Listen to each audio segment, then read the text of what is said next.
موسیٰ علیہ السلام جادوگروں سے فرعون نے جو مقابلہ کرایا تھا، تو وہ مقابلہ بڑے ایک لارج سکیل کے اوپر تھا. وہ بالکل ایک جیسے آج کل کے زمانے میں پراپر کمپٹیشن ہوتا ہے جس میں 2 پارٹیسپیٹنگ ٹیمز ہوتی ہیں، ہر ٹیم کا یونیفارم ہوتا ہے، پتہ چلتا ہے کہ یہ ٹیم اے ہے، یہ ٹیم بی ہے، پھر اس کو براڈ کاسٹ کیا جاتا ہے اور اس کے لیے کافی عرصے سے جو ہے وہ اس کی مارکیٹنگ کی جاتی ہے کہ زیادہ سے زیادہ کراؤڈ آ کے اس کو دیکھے.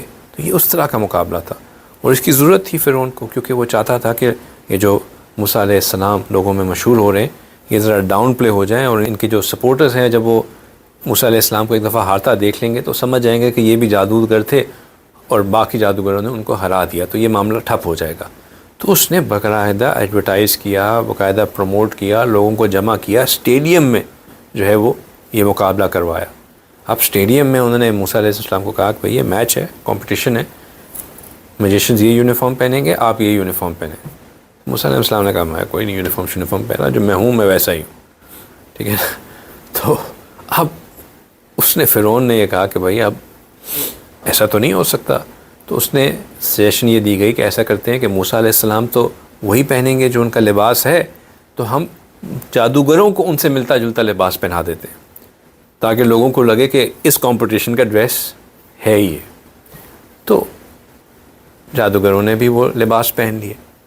اب مقابلہ ہوا، مقابلے میں یہ فیصلہ یہ ہوا کہ جی جادوگر پہلے اپنی چال چلیں گے.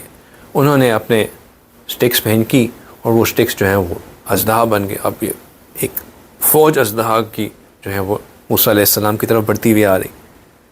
موسیٰ علیہ السلام کو اللہ کی طرف سے وحی ہوئی کہ موسیٰ آپ بھی اپنا عصا پھینکیے. موسیٰ علیہ السلام نے بھی اپنا عصا پھینکا. وہ عصا پھینکا تو وہ بھی اژدہا بن گیا، اور جیسے ہی وہ اژدہا بنا اس اژدہا نے جا کے وہ سارے اژدہوں کو کھا لیا، سارے سنیکس کھا گیا.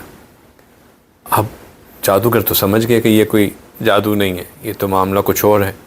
تو انہوں نے کہا کہ بھائی یہ جو موسیٰ ہے نا یہ ٹھیک ہے، اور انہوں نے یہ کہا کہ ہم ایمان لاتے ہیں موسیٰ پہ اور اس کے رب پہ.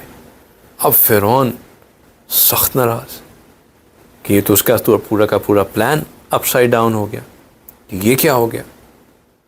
بہت ناراض، اس نے جادوگروں کو دھمکی دینا شروع کر دی کہ تم فوراً اس بات سے جو ہے وہ یو ٹرن کرو، 180 ڈگری ٹرن لو اور واپس آؤ اس پہ. یہ کوئی بات ہوئی کہ تمہیں یہاں پہ بھیجا ہی اس لیے گیا تھا کہ تم موسیٰ کو ڈاؤن گریڈ کرو اور تم لوگ خود اس کے اوپر ایمان لے آئے. تو انہوں نے کہا کہ نہیں، جو ہم نے دیکھ لیا، ہم یقین ہو گیا کہ یہی حق ہے، اب ہم اس پہ قائم ہیں.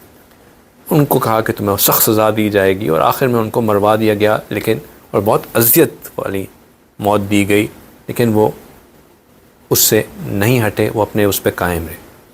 اب جو پوائنٹ میں بتانا چاہ رہا تھا یہ پورے قصے میں وہ یہ تھا کہ علماء نے لکھا کہ یہ جو جادوگر تھے ان کے ایک دم سے اتنی دل میں ہمت کیسے آ گئی، وہ تقویت کہاں سے آ گئی کہ وہ ایمان پہ بالکل جم ہی گئے. انہوں نے کہا کہ جب انہوں نے موسیٰ علیہ السلام کی مشابہت اختیار کی تو اللہ سبحانہ تعالیٰ کو ان کے اوپر محبت آ گئی، اللہ سبحانہ تعالیٰ کو ان کے اوپر رحم آ گیا. اللہ سبحانہ تعالیٰ نے ان کے دلوں میں ایمان کی دولت بسا دی اور پھر اس کے اوپر استقامت عطا کر دی.